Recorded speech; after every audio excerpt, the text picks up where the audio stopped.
in 1 or 2 minutes. So find a seat.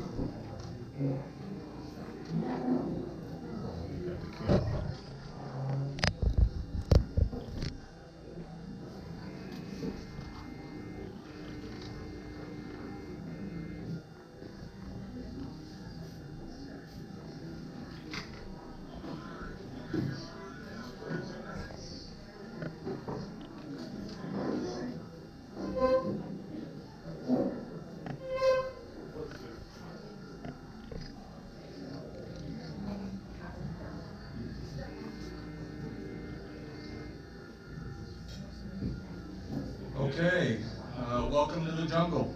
I don't know.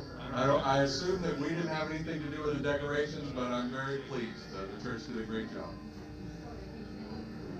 Oh, it's your vacation Bible school? Okay. All right. Well, like always, and I'll lead off with this this time. We're thankful to Return Church for providing a place for us to meet. I mean, this is an unbelievable facility.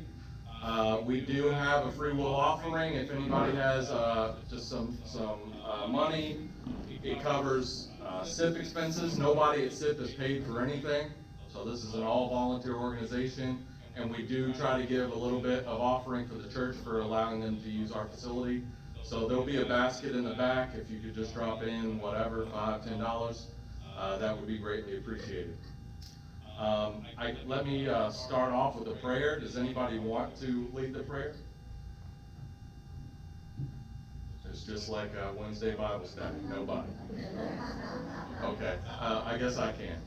Okay. Dear Heavenly Father, thank you for bringing us all together. When we're ready to go, hopefully everyone can go home safely.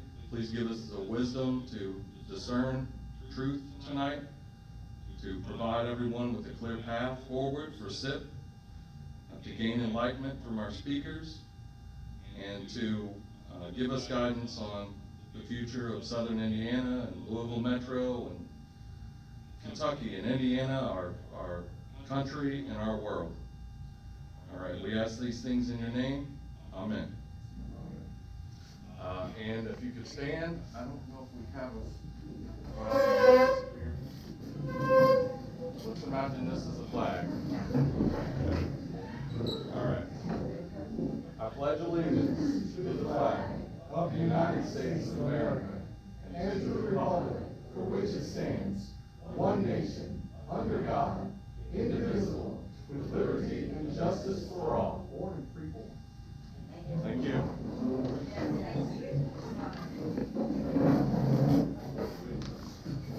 All right.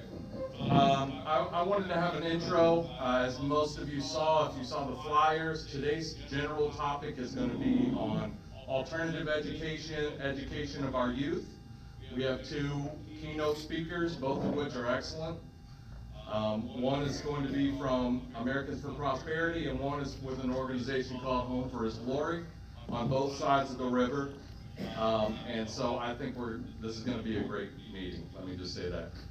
I do want to speak briefly on the direction of SIP going forward. In consultation with the leadership committee, we basically come up with a general theme for the way that we're going to progress and become more involved and more proactive.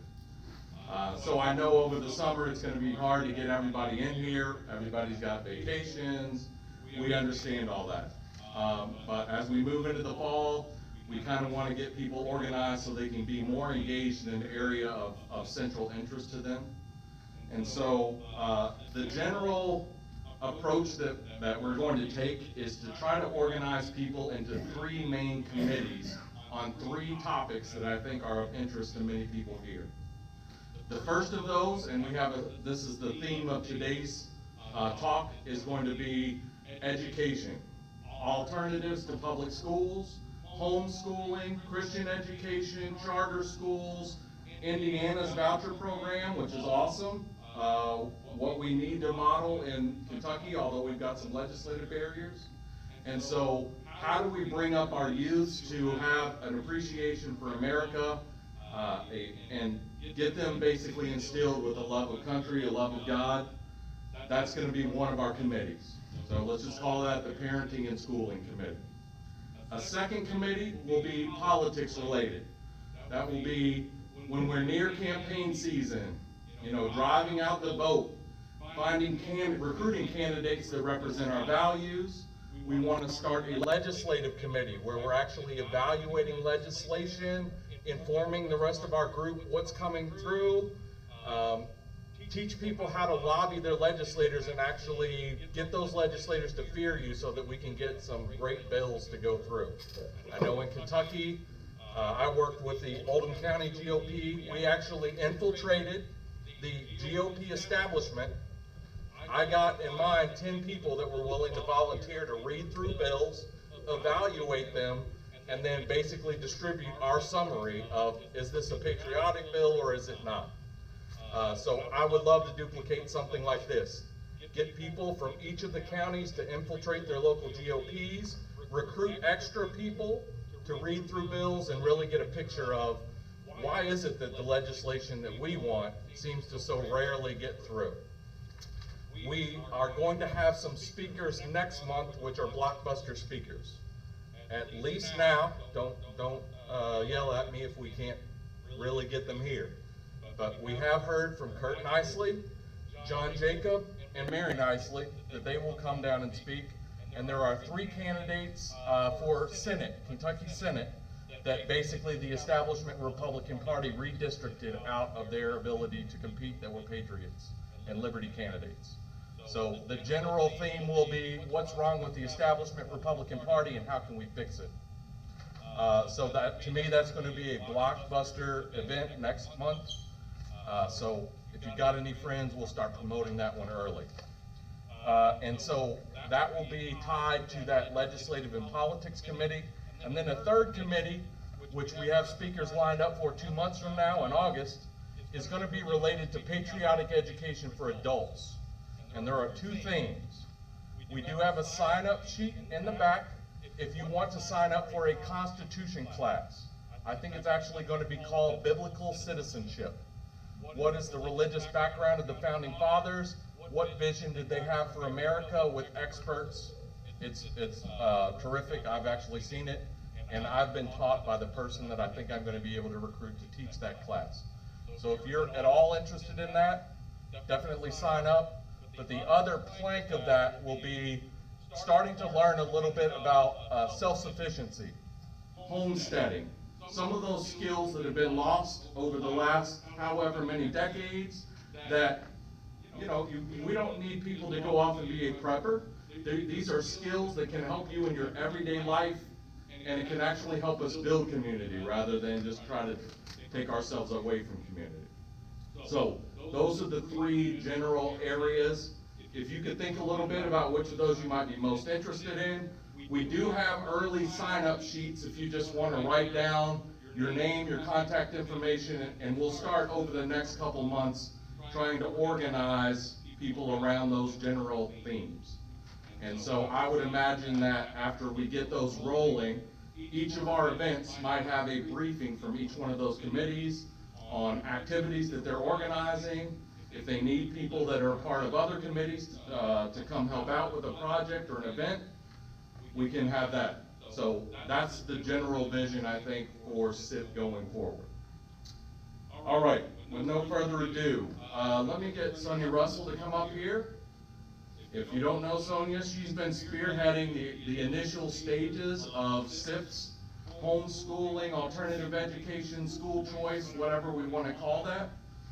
Come on up. So hopefully she's going to just very briefly talk about some of the great work that she's already done, but then she'll introduce our keynote speaker. Is that like my preface? Yes, that's your preference. Yeah. Okay. You already did half of my talk already, so I'm already halfway done. You're welcome. Thank you. Again, thanks. I'm glad everybody's here tonight. So, like Lance said, we've been working on amassing some resources for families to be able to, for education, from, oh my gosh, sorry.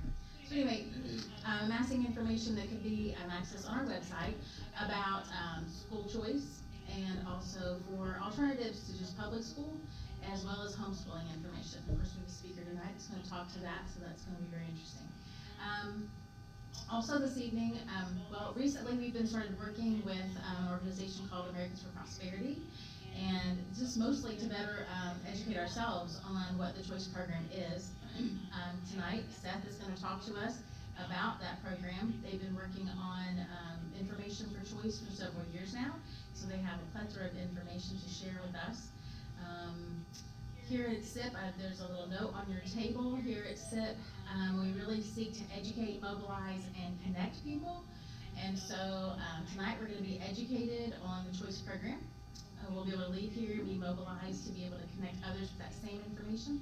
It's really important that we share what we learn here to other people in our communities so that they can also know what we know. So without further ado, I give you Seth.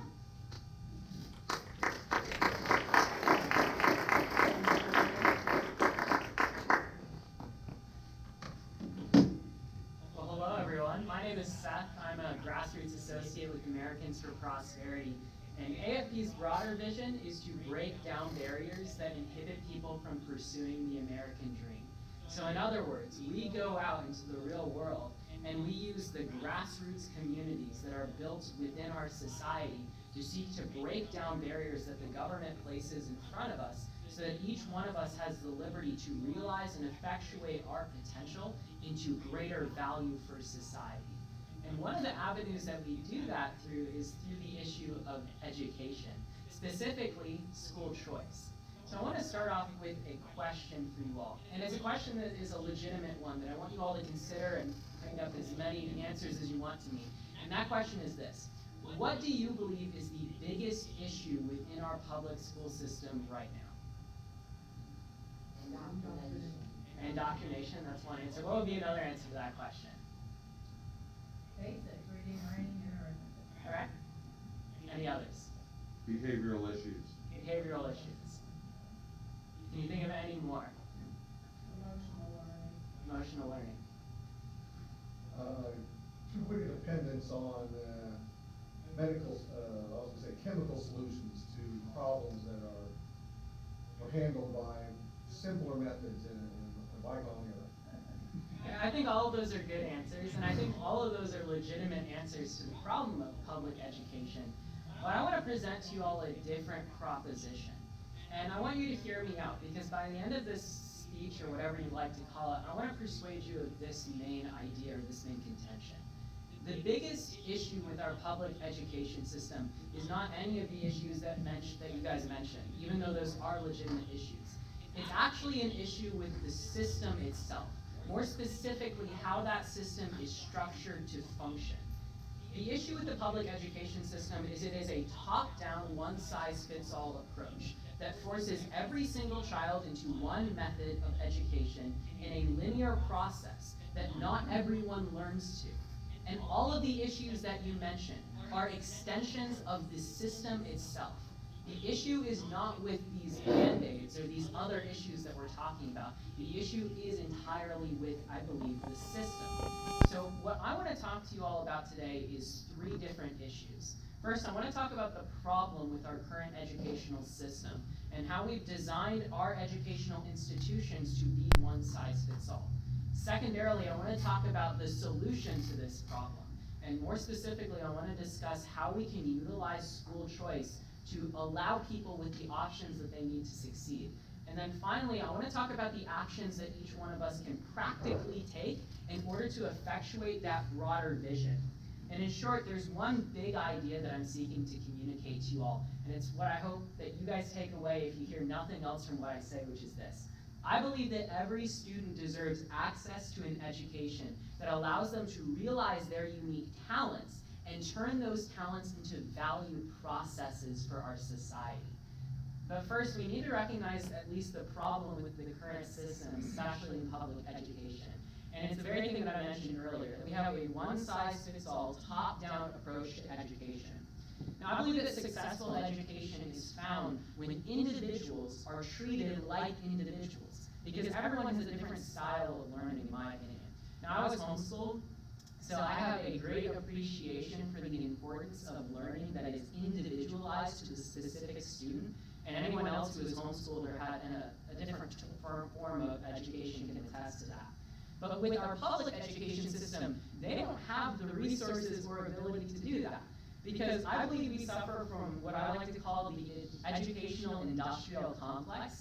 Whenever the government takes control of an institution, like the institution of education, they have to implement an industrial complex. There are millions of students across our country, and we can't individualize education into each one of them if the government is centralizing education under their control. There's just no way for the government to do that effectively.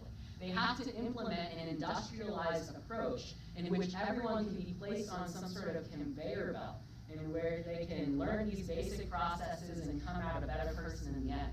But education doesn't function that way. And when we create this industrial complex for education, it necessitates a top-down approach in which the individualism of our students is completely ignored. So when you look at all of the issues that you recognize in education nowadays, all of the issues that you guys just mentioned are a result of our linear approach, our top-down approach to education. So what I want to propose to you today is this. What if instead of a top-down approach, a linear approach that places everyone on a conveyor belt, we had a bottom-up approach that treats students like individuals? And I believe that the only way that we can do that is to have choice for parents, so that the parents can enable themselves and their children to have those options. I also don't believe that the industrial complex that we suffer from is hidden in any way. I was recently reading this article. It came from Elizabeth Bartholet. She is a Harvard professor. She's considered as a nationally renowned child welfare expert. And in this article, she says, quote, she's referring to children who are homeschooled, by the way, quote, children are simply not learning basic academic skills or learning the most basic democratic values of our society or getting the kinds of exposure to alternative views that enables them to exercise choice about their future lives. So in other words, they're not hiding the fact that they are putting people on this conveyor belt. They're having a top-down approach because they believe it is their responsibility, their moral imperative to funnel people through this system of education so that they can have better options for their future. But that doesn't make a good society. That makes an indoctrinated society, as you guys mentioned. We cannot seek to reform that system by simply trying to teach the right things because it's a bad system to begin with. I also think another scary fact about this problem is it's not a recent issue. The industrial complex has existed for many years. I was also reading another article. It comes from the Foundation for Economic Education.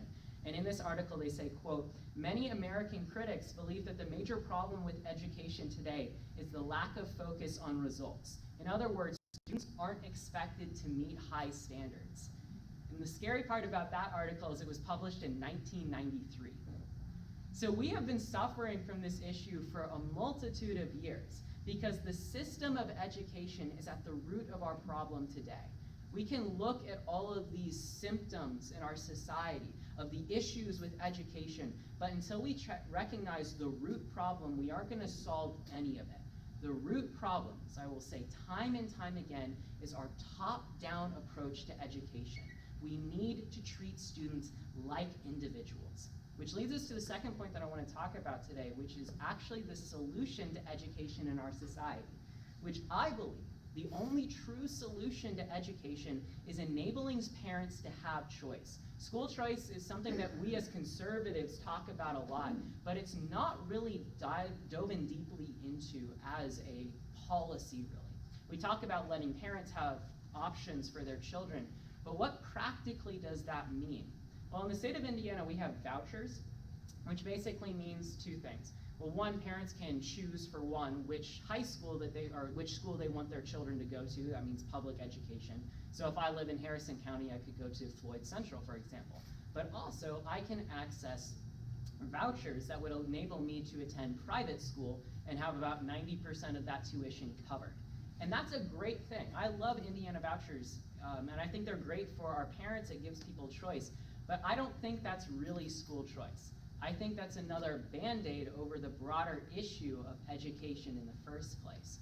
What I think would be a better solution to our society, what would truly solve the issue, is a bottom-up approach. And I think that is effectuated best through a system called Education Scholarship Accounts, or ESAs.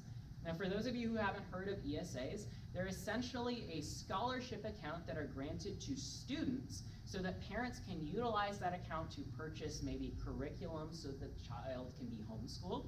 They could purchase private school tuition, they could attend a charter school, or they could go to public school if that's what they choose. All of these options grant them the most choice possible, and it enables the parents to have a bottom-up approach to their children's education, so that child can be treated like an individual. Now, Arizona is a great example of a state that has at least adopted a private program for ESAs, or excuse me, a pilot program for ESAs. And according to a study that was recently done of parents who have used this ESA program, they found that there was a 70% approval rate, or at least a very high approval rate, of parents who were using it. Because when parents have choice, and when they have an opportunity to utilize resources to better their children's education, it helps everyone involved. We can also look to DC. DC adopted a similar ESA program specifically for lower income communities, and of those people who utilized this program, it increased graduation rates by about 21%. That is the impact of individualized education. Instead of having a top-down approach, we have a bottom-up approach. And that can only happen when we enable parents to have choice. That is the solution to schooling in the United States, in my opinion. I believe that's the only way that we can have true choice in America. The issue is not with our schools. We won't fix them by reforming what the teachers are teaching in public education. We will reform our society by giving parents choice. And that all leads us to one final question that I want to talk about today, which is what actions can we actually take to see this vision play out in the real world? Because of course this sounds good, but if we don't put this philosophy into practice, it isn't going to mean anything for us. Well, I've given you two different resources. The first is this little handout that tells you some about the vision that AFP has proposed in coordination with some of the leaders at SIP here.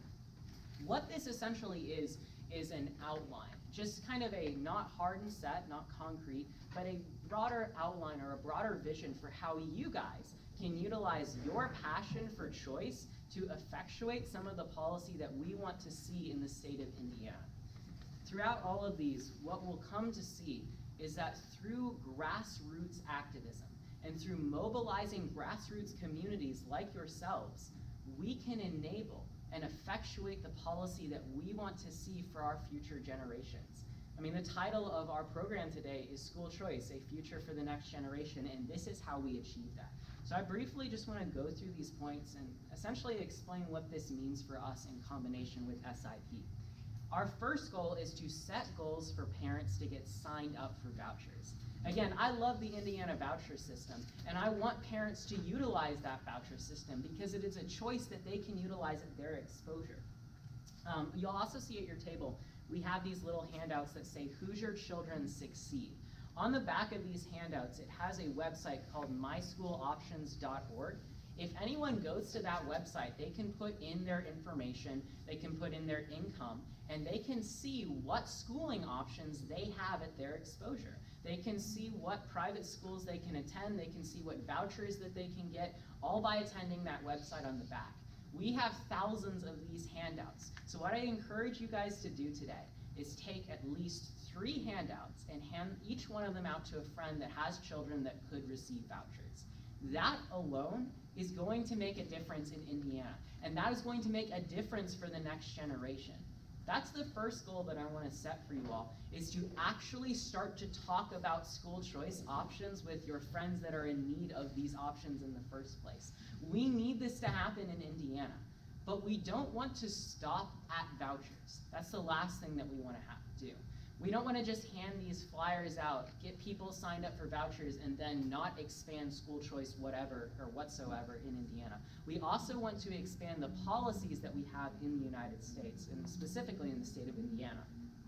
So something else that we could do, which is the second option that's listed here, is social media blast days. Now, not all of you may have social media, but social media, surprisingly, is a very good way of advocacy, because it is a platform that we can utilize to contact officials within the state of Indiana and show our passion for choice. What is so beautiful about grassroots activism is it is so much more effective than anyone gives it credit for. So I started working and volunteering with Americans for Prosperity about a year ago, about July last year. And I still wasn't fully bought into the idea that grassroots activism or the community encouraging lawmakers to pursue certain policy would actually do anything. But in the course of just 1 year working with AFP, my mind has been radically changed on that issue. I think these actions actually make a difference, especially social media. So one option that we're thinking of doing is creating a video or commercials utilizing people like you who have been impacted by vouchers and blasting that all over social media and all over media sources in Indiana.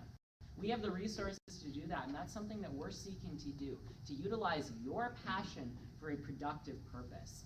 We want to share resources about school choice over social media. A lot of your friends, especially moms with children in the educational system right now, are going to be on Facebook and Instagram, and they're going to see the resources that you share online that could encourage them to get vouchers. If we have an ESA program in the future, it can encourage them to get those as well. Those resources, and especially sharing them on social media, makes a significant difference. And then we also want to thank policy champions. We want to thank those in office right now who have already utilized and stuck out their necks for these positions, and we want to thank them for the service that they have given us. And then also the third option that we've talked about here is a couple of days of action. And a day of action is just a fancy word for a day where we're specifically organizing action from people like you guys. So a day where we're encouraging you guys to send emails to your friends that they can get vouchers. A day where we could make phone calls to parents, where we could target parents with children in the educational system. We could even target specific houses that we know have children in the schooling age. We have the resources to do that, to figure out which houses likely have children like from the ages of 5 to 18, and target those houses specifically, telling them and giving them resources about school choice.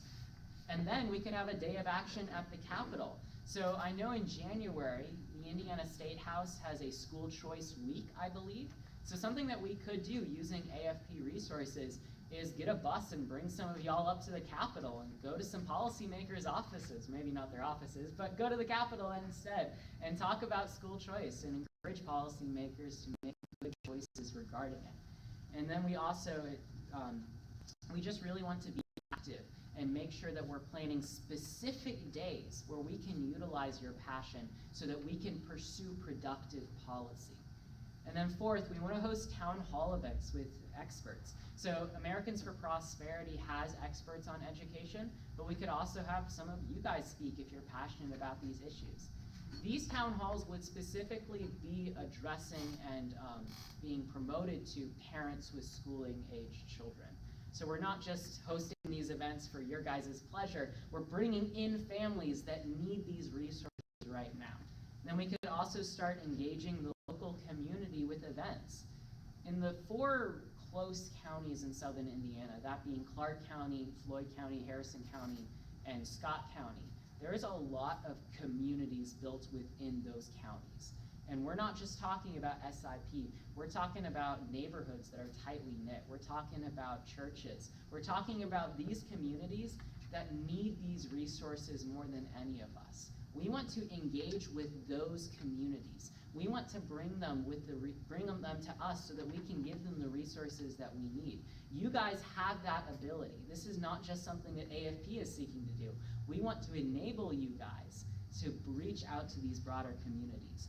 That could mean we could utilize AFP data to create lists of known allies and invite them to events that we're holding. We could bring in former or current students to talk about the issues with our public education system. In other words, we just want to engage these broader communities, and we want to encourage you guys to do the same. And then we also want to start keeping you guys up to date with school choice legislation that is occurring in the State House. So being a political organization and having people stationed in the State House, really, we have a lot of people who work out of the State House, or at least are in our state leadership. We have a lot of information about legislation that is occurring regarding school choice. So we want to bring that information to you guys so that you know what's happening, so that you guys have the resources that you need to engage with the broader community. And then seventh, in all of these things, we want to continue pushing to build an army of school choice activists, so that when we come up with the next big legislative push, we can expand ESAs. Because again, that's our broader vision. We want to expand options for parents. So what grassroots activism is seeking to do is this. It's building an army of what we call school choice champions who are passionate about these issues. And it's using their passion, or having you guys use your passion to pursue this legislation that you care about. And all AFP is doing, all we're trying to do is advance that vision. We're trying to break down these barriers. We want to let you guys be the grassroots that are actually making a difference. It is you guys who make a difference. So you may be asking why partner with AFP in any of this? Well, you really don't have to. You can do all of these things on your own. What AFP brings to the table is simply the resources that you guys may need to actually effectuate some of these policies. For instance, we can bring a bus to you guys at no cost and take some of you up to the Capitol at no cost. That's just a resource that we have and are enabled to do. That's something that we want to offer to you all so that we can build an army of school choice champions that actually want to pursue this practical policy.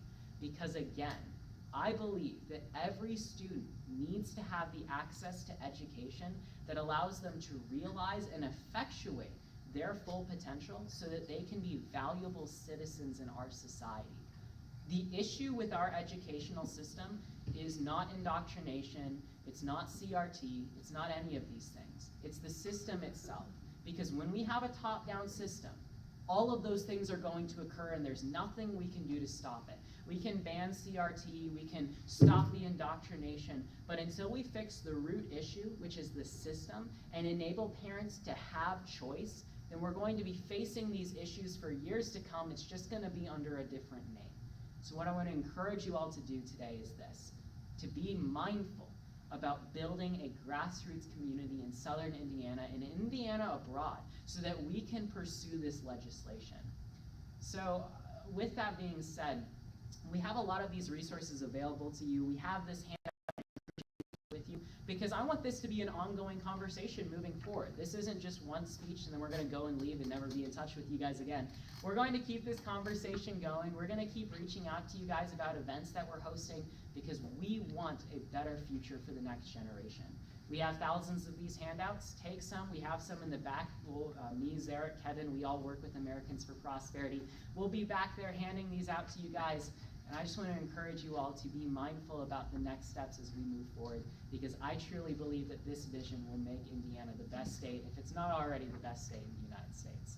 Thank you all so much.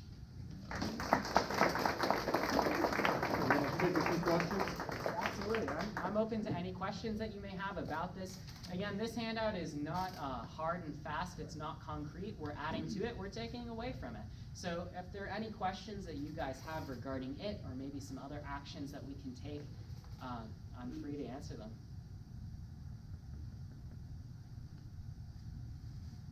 How closely do you work with the national? I know Americans for Prosperity is a national organization. We don't want to get into the Koch brothers and all that. That's fine. I think we basically are very closely aligned on this issue especially. Mm-hmm. So how closely do you work with that national organization, and is this initiative part of that national thing, or is this Indiana specific? So the short answer to that is it depends on the issue. In regards to school choice, we don't work with our national branch at all. So basically the role, AFP exists in a lot of different forms. So we have our national headquarters in DC, and they essentially set the vision for what AFP stands for. We stand for breaking down barriers that keep people from pursuing the American dream. But the beauty of Americans for Prosperity is our guiding principles encourage states to be bottom up, just like our education system. We don't want our headquarters dictating every single action that we take. So our state chapters, like the state chapter we have in Indiana, are somewhat independent in that sense. Our state leadership decide the vision or the policy goals for our state, which right now, school choice is a big one. Economics is another big one. We're trying to eliminate the gas tax. That's another big push we're trying to do. We're trying to make healthcare cheaper. That's another big thing we're trying to do in Indiana. But our national organization is not telling us what to stand for. They simply guide us by setting out parameters for what AFP believes, and then we use the resources that they collect through our wonderful donors who enable us to pursue a lot of these things. The Koch brothers may not be your favorite people, but they're the reason that we can get a bus and bring you guys up to the State House so that we can pursue school choice. And you don't have to love everything that they do just to recognize that that is an incredible resource that we have access to, because we believe that we want to work with anyone to do good. That's one of our main principles. We believe that if we can pursue productive legislation, then it doesn't matter what we disagree on, because we can unite around that goal. I don't care if you're a Democrat, I don't care if you're a Republican, I don't care if you're libertarian. If you want ESAs in the state of Indiana, I want to work with you to pursue that end, because I believe that's a vision that will help our state. So the short answer to that question is, on most issues, we are basically a fully independent organization in Indiana, because we are bottom up. We make these decisions for ourselves. Even our chapter, our local office in Sellersburg is bottom up in a lot of ways. We don't have to go to our state leadership to get every single thing that we do approved for them, because we encourage a culture that is bottom up instead of a top-down solution to everything, if that makes sense. Are there any other questions I can answer? As far as getting the parents, I know parents are not happy about what's going on in the schools, but to convince them that they will have a choice, that they're gonna have to do a little bit of work too. So how hard do you think that's gonna be to actually get parents on board and get this thing rolling? Yeah, I think that's a great question. I think it depends on the parent, to be perfectly frank. I think most parents want choice because they want their children's education to be individualized, but a lot of parents I know of could care less, and that's really sad to me. I don't think there's anything that we can do to change the hearts of people. That has to come from them. But what we can do is give them the choices that they need and the choices that would help them if their hearts do change, if they do want those options. So in short, I think we just need to be passionate about the future of the next generation. We need to desire for children to have the opportunities that they need to succeed. That should be our true desire. It shouldn't be policy. It shouldn't be trying to elect specific people. It should be trying to create a better state for the next generation of Hoosiers. And that's what we're trying to do. If people refuse to use these options, there will be some that will refuse to use them. And there's nothing we can really do about that. But we can always give them the option to utilize that. I do have a question. Like, so if you have somebody who's interested in the voucher system that's been having a hard time navigating, I mean, obviously there's the .org, but Yes. Is there assistant, like is there somebody that can help one-on-one for them to navigate? I'm sure. paperwork, or, Yeah, I'm sure My School Options has people that they can contact. okay.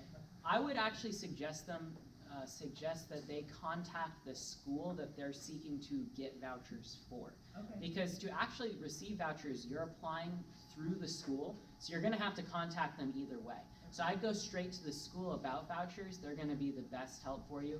This just tells you the options that you have. So if you put in your income, where you live, like your zip code, it will tell you like, hey, you could get 90% tuition to go to this school. And then I would directly contact the school from there. Okay, thank you. Any other questions? All right, thank you.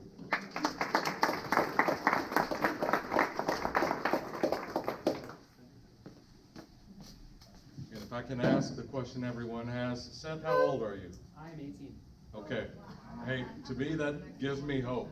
I mean, I can't give an eloquent speech like that. No, he's awesome. So that was awesome.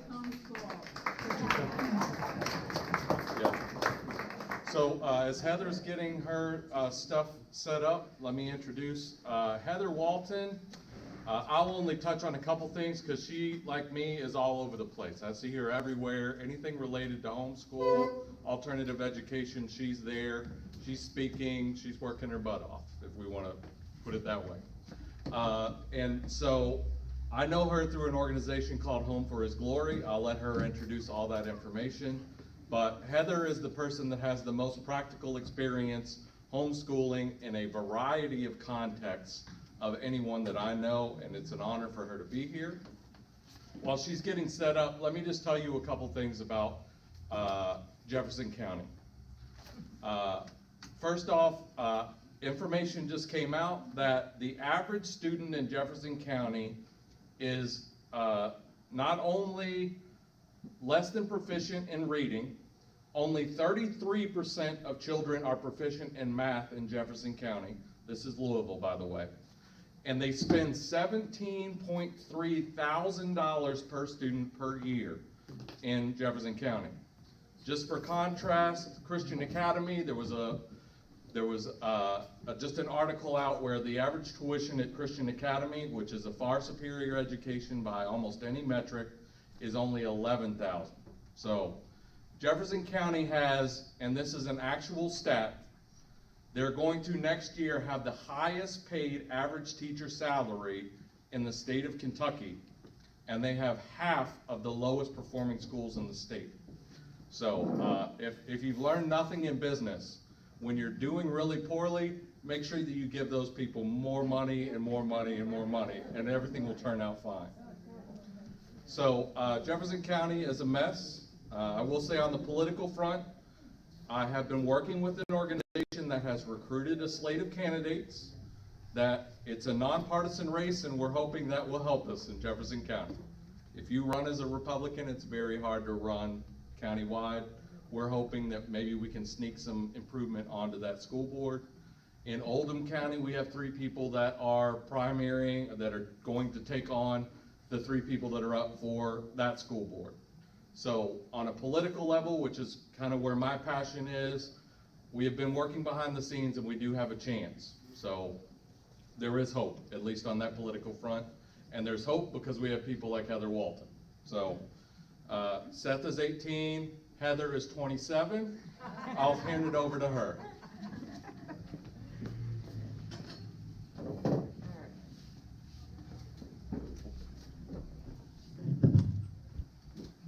All right, well, again, my name is Heather Walton. I am the board president for Home for His Glory. I've got a couple of board members here with me, Carolyn Ellen and Melissa Wood, so if you have questions afterwards, I'm sure they'll be happy to answer because I just volunteered them, right?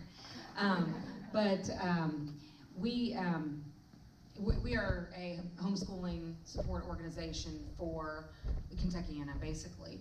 So we have co-ops, but we also have resources other than that to help people homeschool. We can help you, navigate that whole homeschool world. I also have my own business, A+ Education Solutions, where I do educational consulting, I do testing, tutoring, and help people start schools.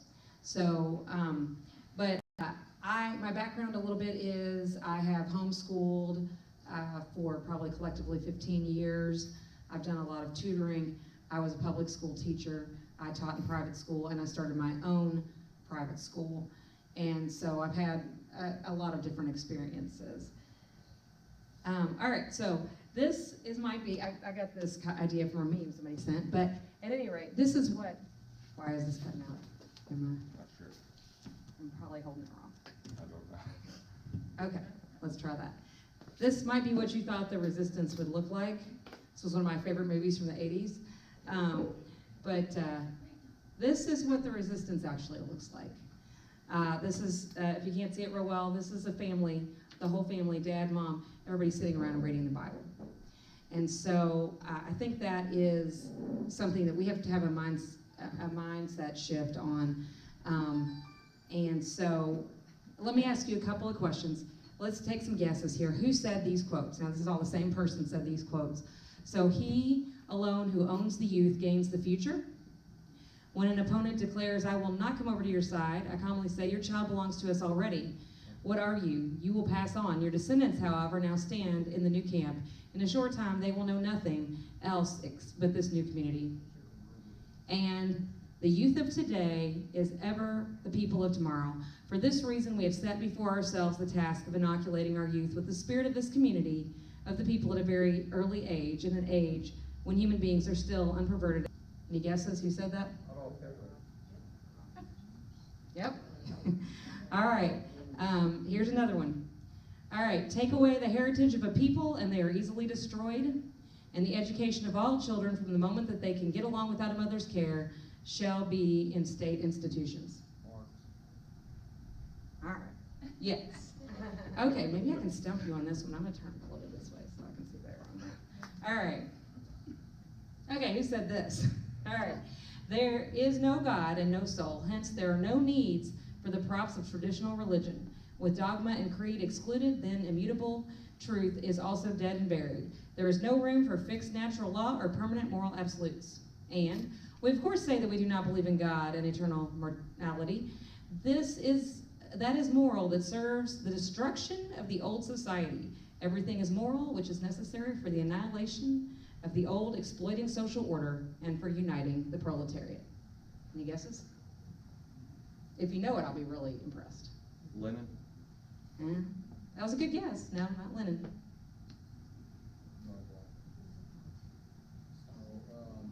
Guy wrote so also Sprout. All right, well, I'm not going to keep you in suspense. You might not even know who this guy is, but you might. Okay, John Dewey. I love to talk about John Dewey, you all. So, if you see me again and I pull up quotes, expect Dewey might be in there. So who was John Dewey? Well, he was basically the father of modern public education in America. He was a socialist, he was a humanist, he was an atheist, and he had an agenda. And he was smart, you all. All these men were smart, weren't they? They were very intelligent. You can be very intelligent and also very evil, right? And so his goal was to get children to a point where they didn't actually care so much what their parents thought or their parents' values. He thought that religion, Christianity specifically, was antiquated, and that it was the cause of the moral ills of our society. And so he needed to eradicate it. This was back in the late 1800s, but this is the guy who has influenced more American educators than probably anybody else. When I was in school at Bellarmine University, getting my master's degree in education, I had to work really hard to keep from being Dewified, okay? So my main, professor and all of them, they loved Dewey.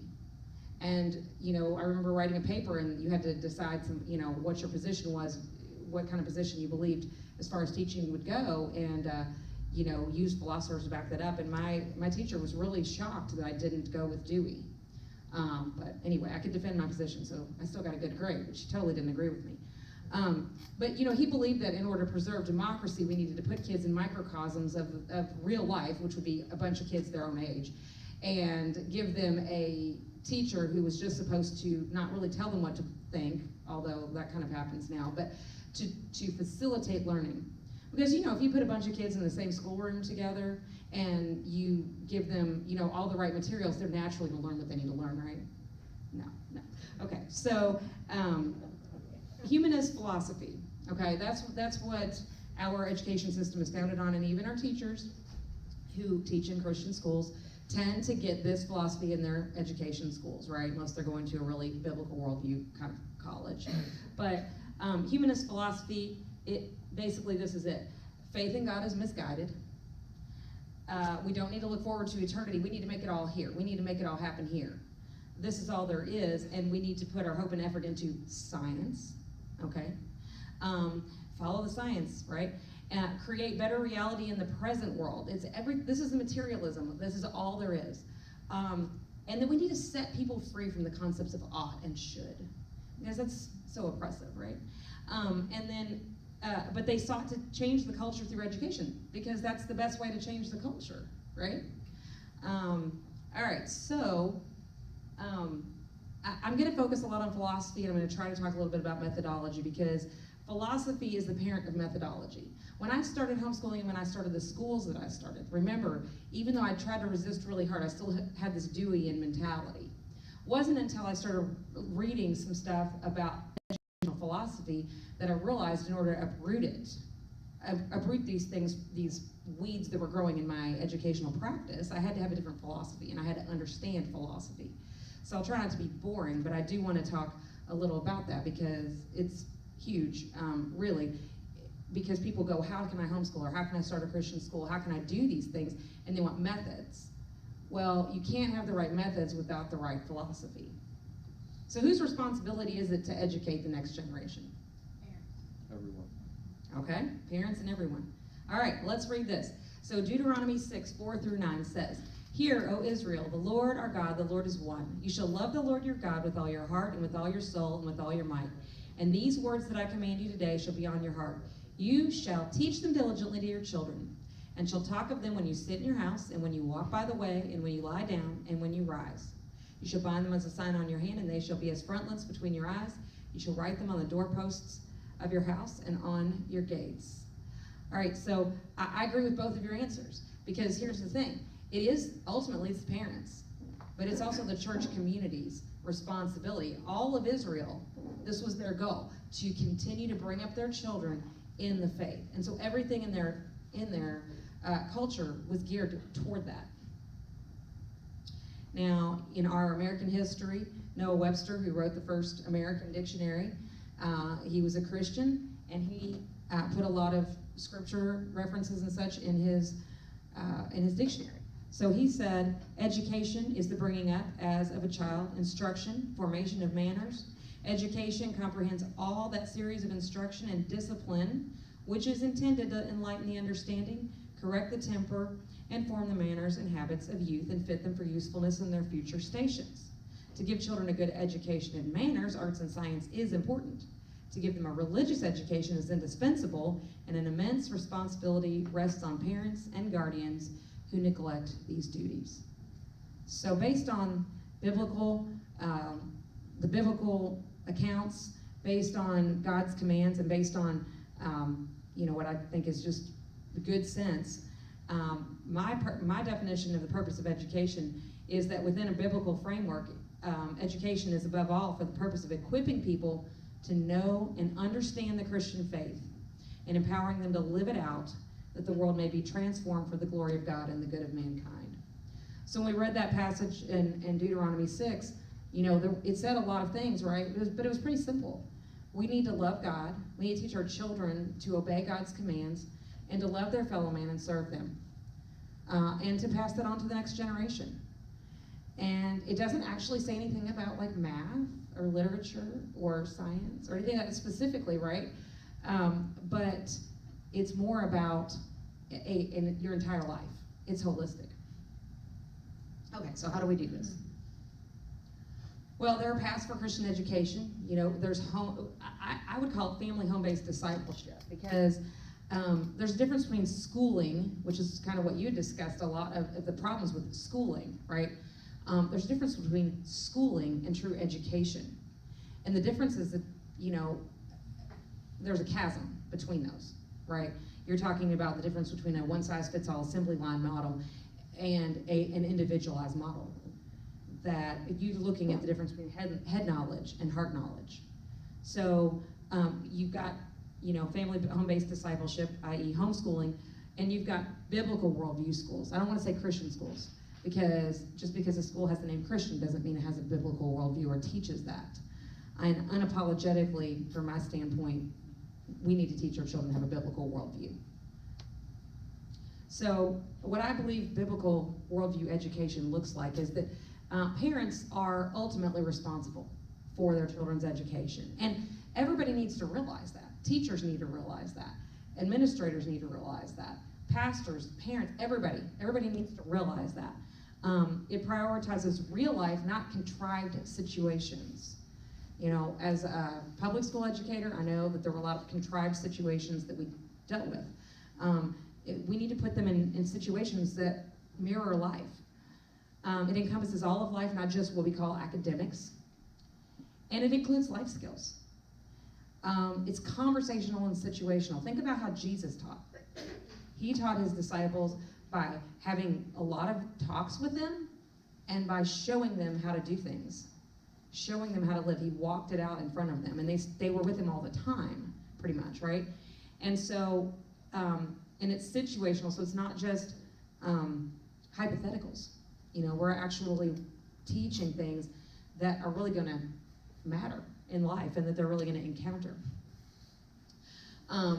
Biblical worldview education is discipleship based. We teach them according to the Great Commission and the Great Commandment. We're going to teach them to go into all the world and make disciples. We're going to helpfully make them disciples first, because they can't do it if they're not. But we're going to teach them to live according to the scriptures. We're going to teach them to love God above all and to love their neighbor as themselves. And then parents can delegate some of this to a Christian school type situation, right? But they need to be very mindful of whose authority they put their children under. But I think we've had this idea in our country for so long, in our culture, that education is neutral. And that, you know, we're going to teach them all this stuff at home in the evening, or they're going to go to church or their youth group or whatever. They're going to teach them the right things. But education is not neutral. There is nothing neutral. Jesus said you're either with me or against me, right? So we can delegate, but we can't just assume, and we shouldn't just assume that just because even somebody says they're a Christian or they're the youth leader or the pastor or whatever, that it's just going to be fine. You know, they know what they're doing. It's going to be good. My kids I've delegated things out for my kids at times, and sometimes they come back with something and I say, what? Okay, you learned that at your, you know, at this Christian program or whatever. You know, we need to discuss that, right? So, you know, we definitely need to be careful of who we delegate to. In Luke 6:39-42, Jesus told them a parable. Now, this is really interesting to me. Can a blind man lead a blind man? Will they not both fall into a pit? A disciple is not above his teacher, but everyone, when he is fully trained, will be like his teacher.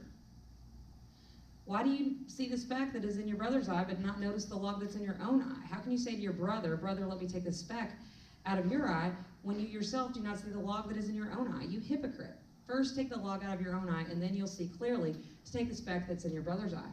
The reason I think this is interesting is because this verse, a disciple is not above his teacher, but everyone, when he is fully trained, will be like his teacher, is right in the middle of this. So we are sending our children to get specks out of their eye from people who have logs in their eyes all the time.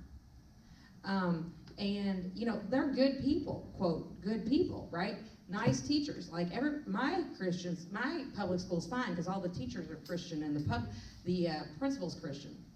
Well, I'll just tell you that my two oldest daughters, went to one of those schools, you know, and because they went to the Oldham County schools, which were the good ones, right? But they ended up being indoctrinated into LGBTQ stuff and all of the things, socialism, atheism, all of that, okay? So, you know, I thought it was fine. We had people at our church who were sending their kids to these great schools where there were all these Christian teachers, right? So we have to look at it. We have to be very mindful of who we sit our children under. We need to think about knowledge versus understanding. So do we just want our kids to know things? Do we just want them to be able to pass the ACT so they can get into a good college? You know, or do we want them to understand? And these things are very different. You can know a lot without understanding anything, right? I mean, you know, there's a lot of people who've had very little experience on things who can tell you they know a lot or they understand it, but they don't when they put it into practice. So, you know, we want to make sure that our children have a thorough understanding of God's word, of how our country is supposed to work, all these things, not just a head knowledge. So Daniel Webster said this: if there's anything in my thoughts or style to commend, the credit is due to my parents for instilling in me an early love of the scriptures.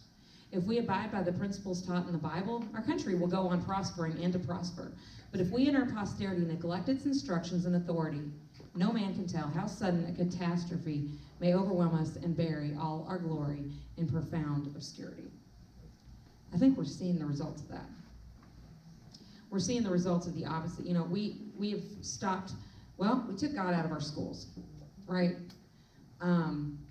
Obviously we didn't actually, you can't, he's everywhere, right? But, you know, we are seeing the repercussions of teaching under a humanistic framework.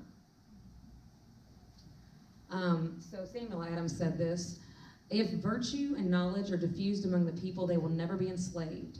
This will be their great security. So not just knowledge, but virtue. And he said knowledge, he meant a true understanding, right? And so, you know, we are told, well, you know, we gotta have this values neutral or whatever. There's no such thing as neutrality, you all. So we have to keep that in mind. And what's considered virtue today is actually vice most of the time. Governor Morris said, for avoiding the extremes of despotism or anarchy, the only ground of hope must be on the morals of the people. I believe that religion is the only solid base of morals, and that morals are the only possible support of free governments. Therefore, education should teach the precepts of religion and the duties of man toward God. Now, when he said religion, he meant Christianity, right? I mean, that's what they meant at that time. And Noah Webster, excuse me, said, every child in America should be acquainted with his own country. He should read books that furnish him with ideas that will be useful to him in life and practice. As soon as he opens his lips, he should rehearse the history of his own country. So we have a lot of things today that we have a revisionist history, right? Or we have no history. We have, you know, everything's about the here and now. But I actually love to teach history. And I know that those who don't study history are destined to repeat it, right? And we need to know, you know, our history as our country is not perfect by any means. We need to learn about the bad things, but we also need to really understand the good things. And we need to understand that though our founding fathers were not perfect in their practice, their ideals were pretty close to perfect. And if we could actually further those, you know, the practice of what they visioned for our country, we would truly be a great country who truly honored God. So we are in a war, right? I kind of alluded to that at the very beginning with what we thought the revolution would look like. We are in a war. It is a spiritual war. It's a war of ideals. So what does the Bible say about a spiritual war? Well, Ephesians 6 is a great place to look for that. And it says, finally, be strong in the Lord and in the strength of his might. Put on the whole armor of God so that you may be able to stand against the schemes of the devil. For we do not wrestle against flesh and blood, but against the rulers, against the authorities, against the cosmic powers over this present darkness, against the spiritual forces of evil in the heavenly places. So when you're looking for practice, start here. You know, recognize that we're in a battle and that we need to equip our children for that battle. So whether we're looking at homeschooling, whether we're looking at helping somebody else homeschool, whether we're looking at starting a school, we're looking at starting a school at our church too. So, you know, we need to think about what is it that we really need to teach them. Obviously, we want to teach them, you know, to read and to write and to do math, and we want to teach them history, we want to teach them science, we want to teach them these things from a proper perspective. But, you know, if my children cannot graduate not really knowing how to do Algebra 2, I'm okay with that, but I'm not okay if they graduate and they don't have a biblical worldview. If they don't understand our enemy and how to combat the enemy. And so I would say we need to teach them that our struggle is not against flesh and blood. We can be really upset with a lot of people who are in power today, but we got to understand the real enemy is the devil. But we also got to remember that he's a defeated foe. He was defeated at the cross. And we need to teach our children that they don't need to necessarily fear these things, but they need to be educated and they need to understand.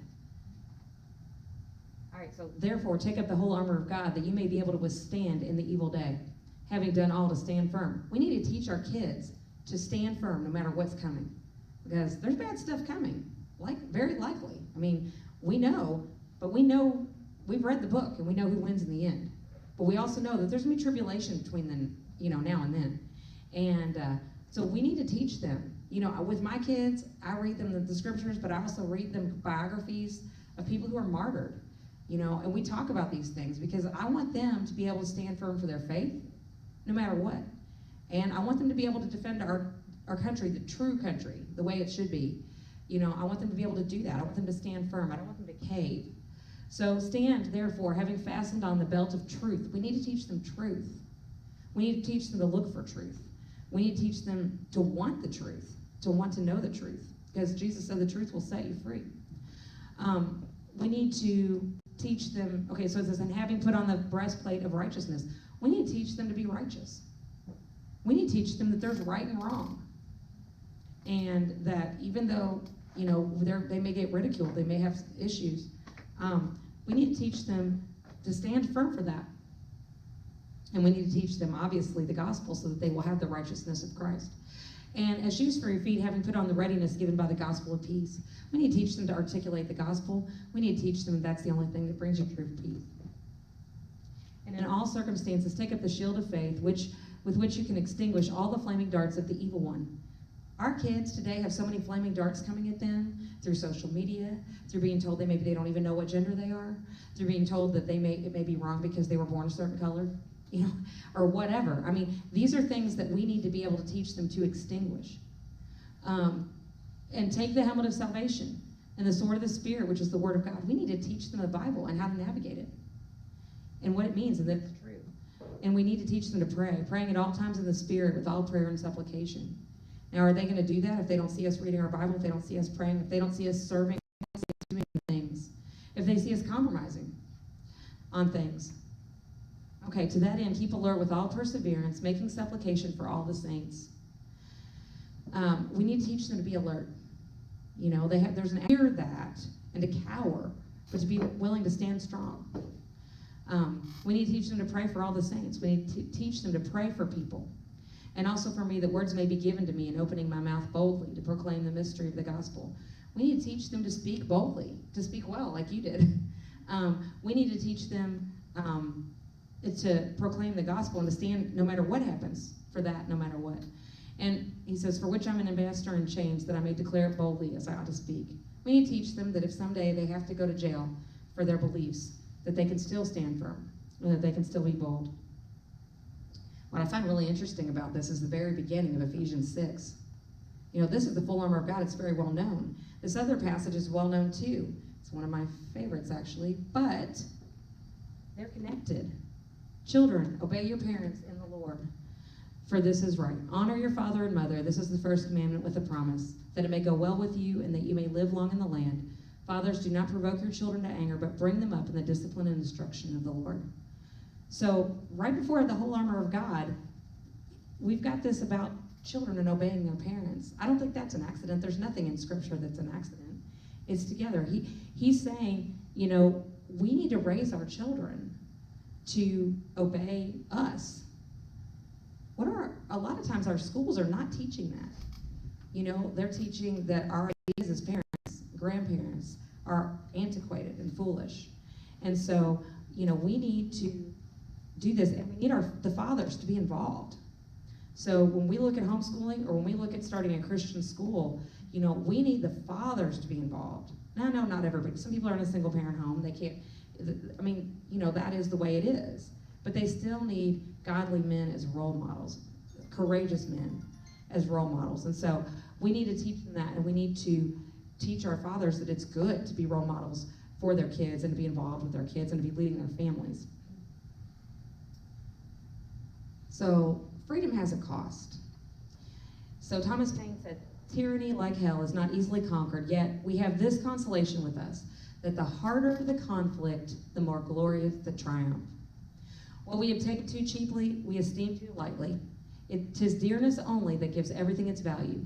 Heaven knows how to put a price upon its goods, and it would be strange indeed if so celestial an article as freedom should not be highly rated.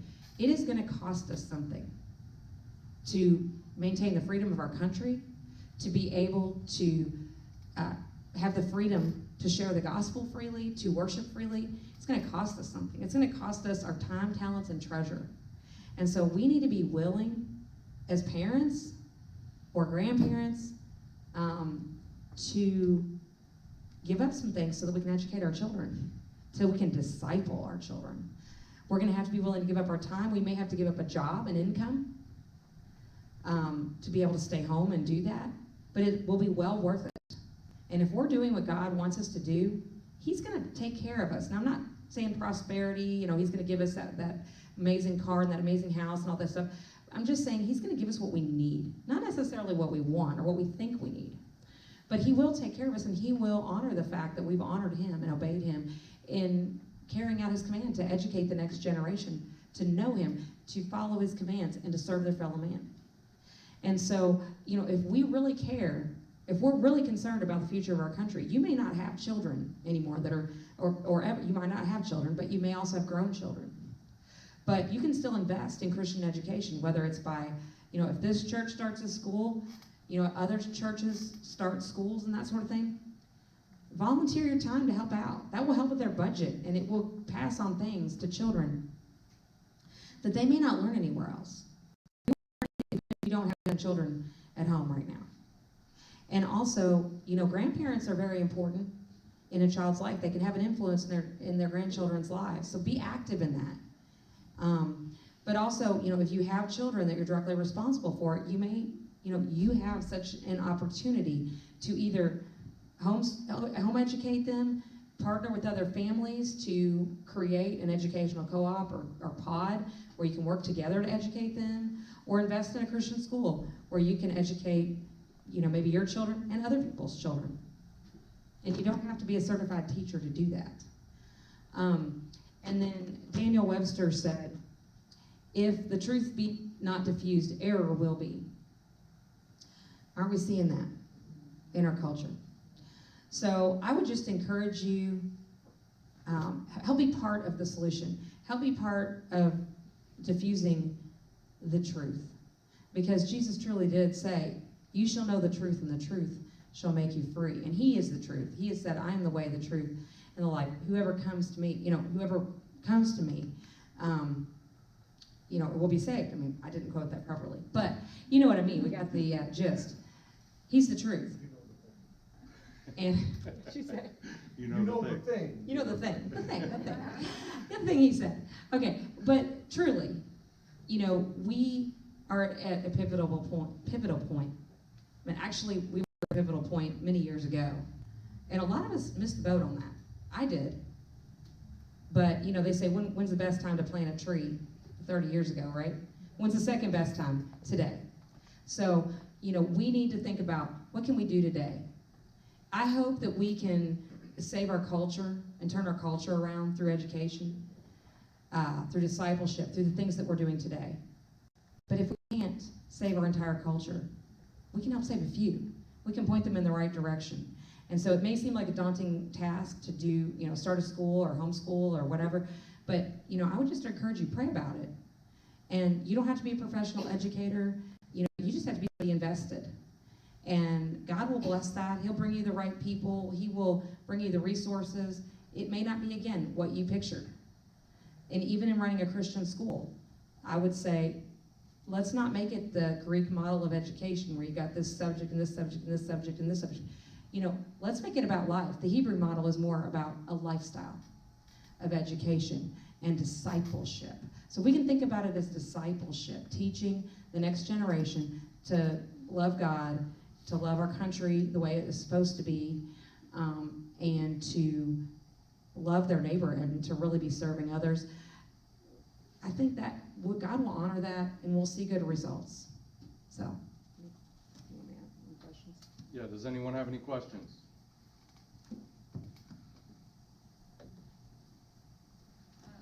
I don't have a question. Oh, yes. I have a comment. I just wanted to let everybody know, if you're thinking about homeschooling, I know Kirk Cameron has a documentary called The Homeschool Awakening. It's in theaters Monday and Tuesday. I'm not sure what theater it's in. You can go to homeschoolawakening.com. The link was broken, so when I was just now look, so I'm not sure if it, when it's gonna work again, but. This coming. Yes, the 13th and 14th. Oh,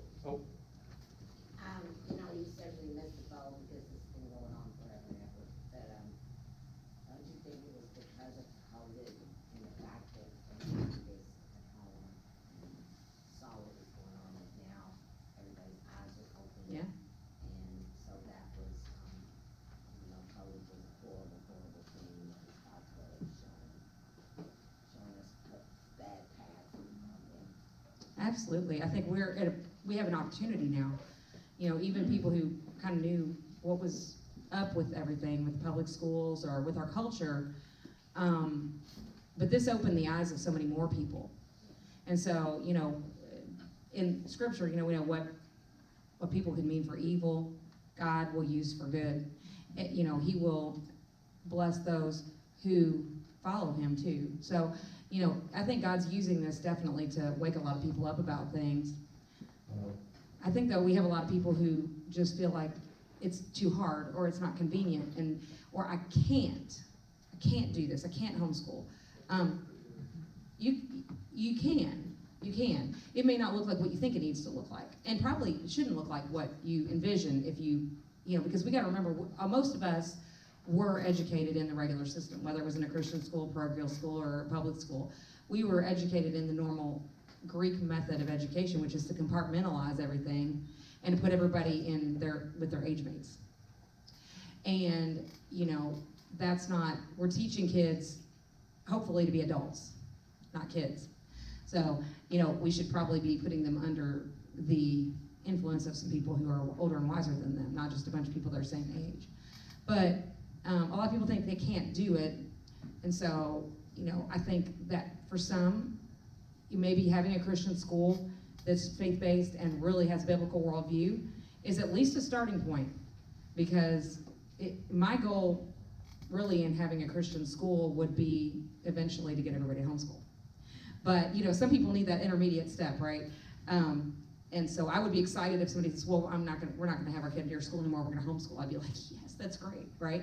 So, but some people, for whatever circumstance, may truly feel that they're not able to. And so I think we need that. And I think also sometimes it's, you know, some people would be much more comfortable if they're able to do it in community with others. Yes? That homeschool movie is at the Regal Theater on Charlestown Road, 7 p.m. on the 13th and 14th. I just visited the Ark Encounter, and Kirk Cameron was there doing his campfire revival. So I think, you know, if you can get to that movie and get behind that and support that, I would definitely recommend that. I have another question. Yeah. About the teachers themselves. You know, we were taught to trust a teacher, you know, like trust a teacher. So, the ones that claim to be Christian or claim, how are you gonna know? How do you? Well, I think it's not about being a Christian as much as having a biblical worldview. Well, yes. So I think, as Barna says, 33% of pastors have a biblical worldview. All right, 33% of pastors have a biblical worldview. That should be shocking and terrifying. All right, so, you know, there are biblical worldview assessments, and actually when I ran my school, I would actually have my teachers take that assessment. There are multiple ones out there, but, you know, I would have them take that because I wanted to make sure before I hired them that they had a biblical worldview. I'd also interview them and ask them very pointed questions, because even, I mean, on an assessment, you theoretically could come out better than what you really believed, right? Because you could think, well, they're looking for this answer, or you might be able to articulate a certain answer, but in practice you don't really carry it out. So asking them situational questions and that sort of thing in the interview process. So those are things that I would do, you know, and before I just send my kid off to somebody else's house to learn, you know, chemistry or whatever, you know, I want to have a relationship with that person so that I know, you know, they're like-minded. Because I think we're far too free with our kids in what we allow them to be exposed to, whether it's online, through the TV set, or, you know, from other people. We just don't expect these, you know, we don't expect even like little things, oh, it's not that big of a deal. But yeah, actually it is. You know, I've been reading with my kids Farmer Boy, which is about Almanzo Wilder growing up. And one thing that really struck me was he talks about his dad wouldn't let him be with the colts, or touch the colts, get close to the colts, because he said that he was too young and immature. And if he did, he could spook them. And if you spook them once, you know, they're no good forever, right? Well, it hit me that we can do the same thing with our kids. Now, I mean, people say, oh, you know, kids are resilient. They are to a point. But there's a lot that goes on in that early formation that's hard to get out of you. I mean, I think things that happened to me when I was a little kid and the family of origin things, you know, that I can look at today and go, oh, that's why I do that, because of that, whatever. You know, these things, they matter. And so I think we have to really guard who we have our kids around and sitting under and all this. I mean, you know, there are kids, you know, if my 5-year-old is around a kid who's a bad influence on her, you know, I take note that I don't need to have her around them very much, you know, if I can avoid it, because I can see that kid's habits rubbing off on her, right? So we need to be thinking about, this is important. We need to get to know the people that we're allowing our children to sit under. And you know, I mean, there are a lot of people who are Christians, who are teaching, who do it because they want to, and they sincerely want to serve the Lord in what they're doing, whether it's in Christian school or in public school. But they can be restricted by how they were taught.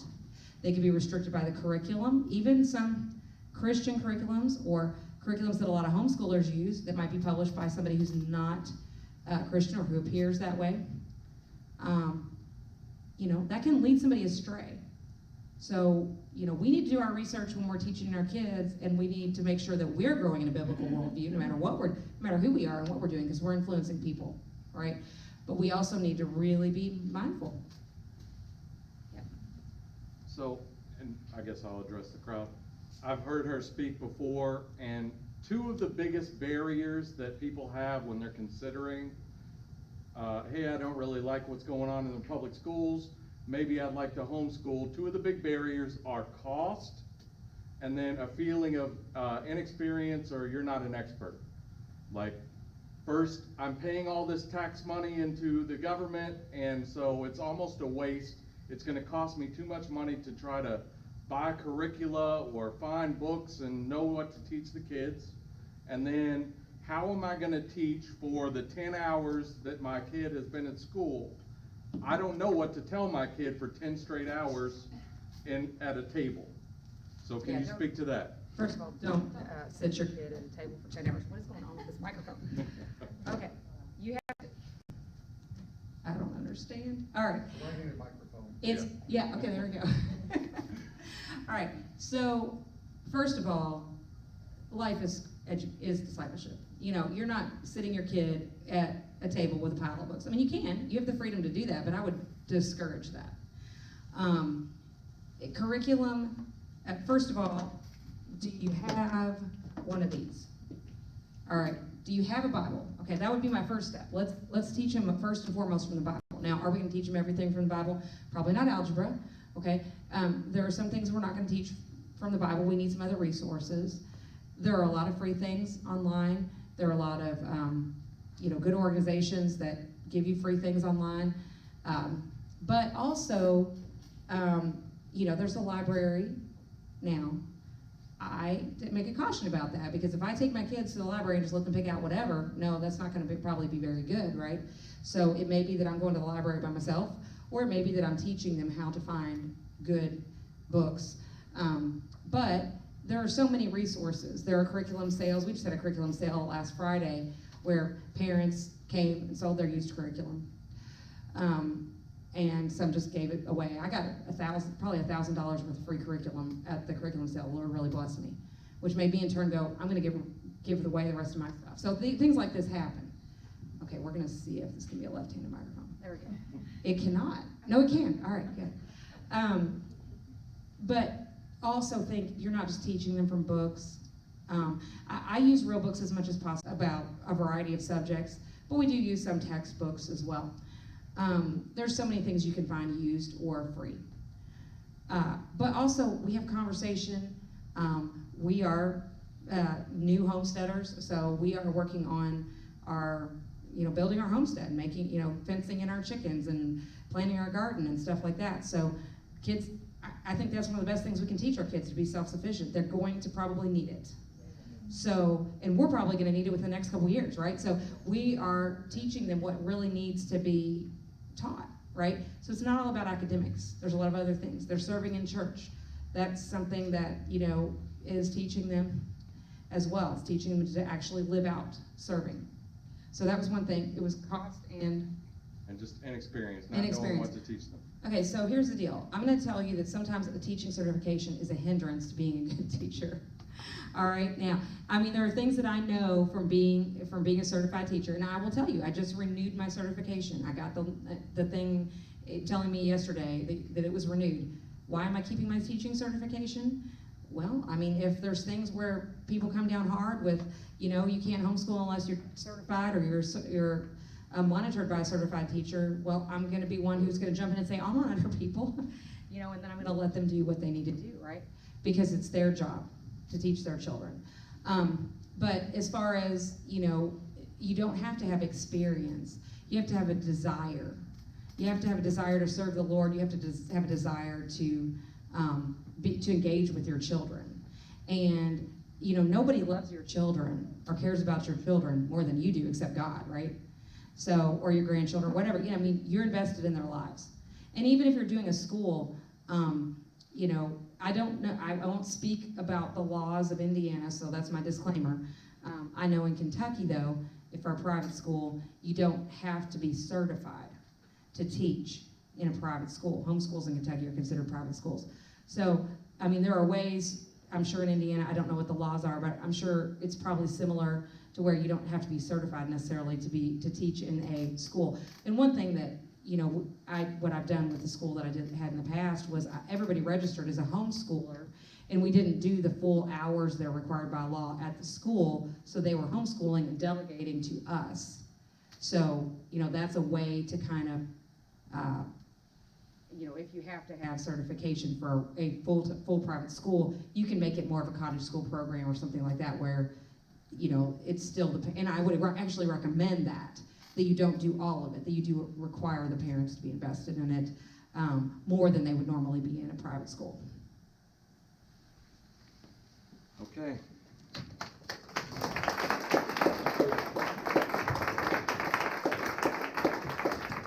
All right, thank you, Heather. So, you just heard from two people that were extremely eloquent. I think the message that you should really take away from this is, that there are other people out there that are very experienced and are resources for you. And so I want to mention a few of these organizations that are working on the same things: homeschooling, starting Christian schools, encouraging people to find the right path for your child, whether that be any of these alternative educations, or there's some people that public schools do work for. I'm not going to say that all public schools are bad. I don't think that's the message that we should be sending to people either.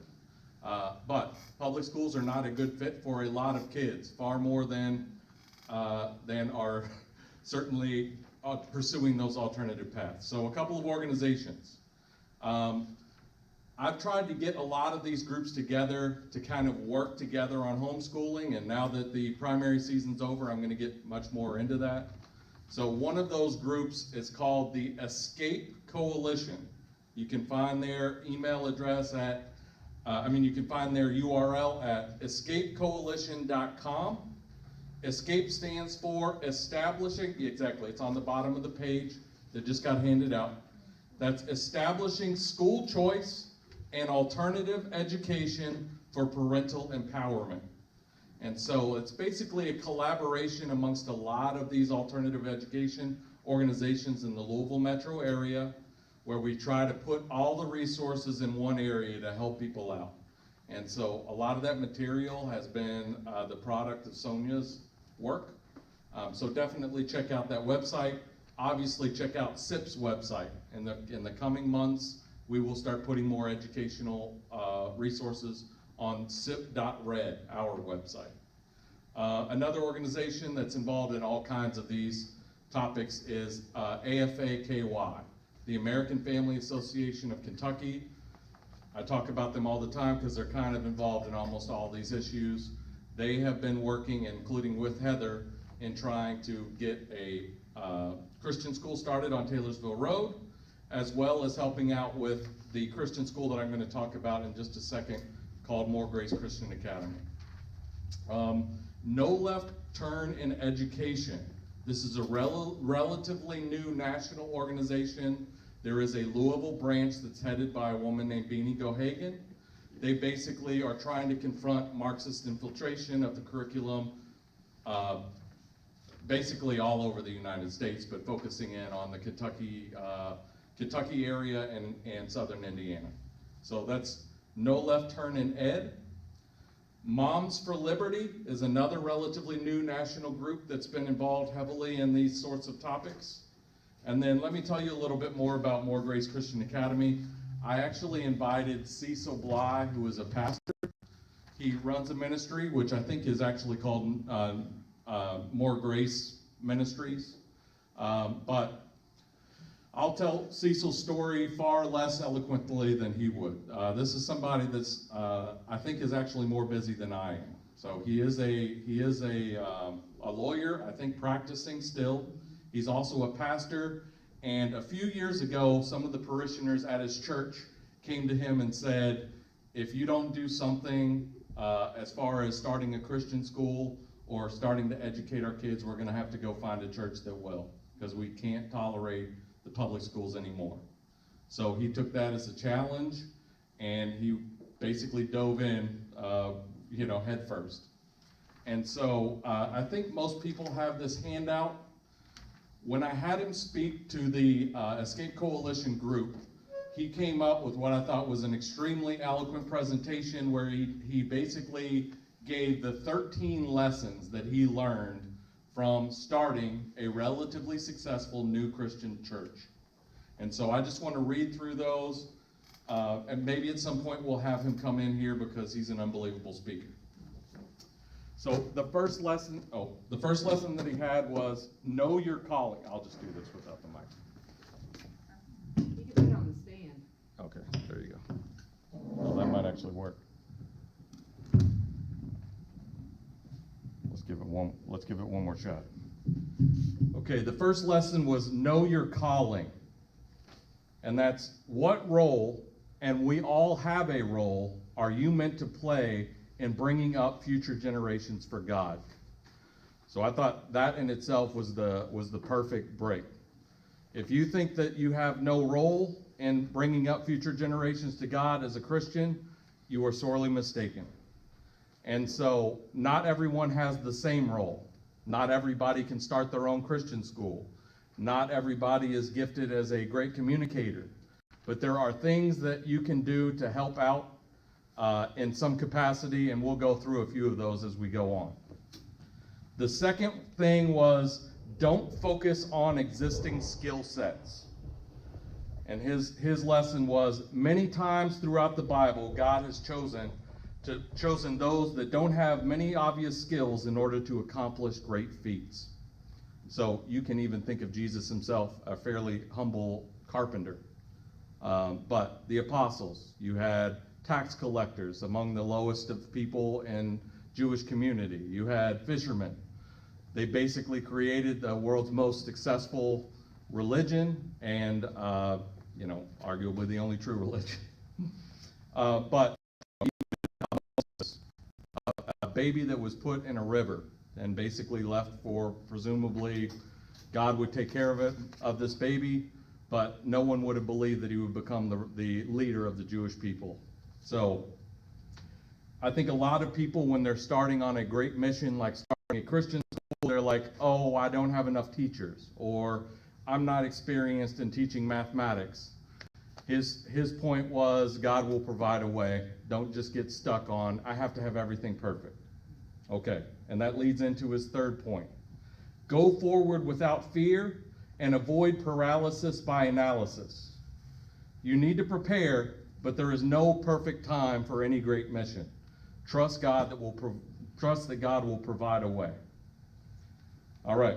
His next, and this is a slightly more practical advice, is choose the appropriate educational model. And I thought this was have heard the this church itself is thinking about starting a Christian school, and I thought this was great advice.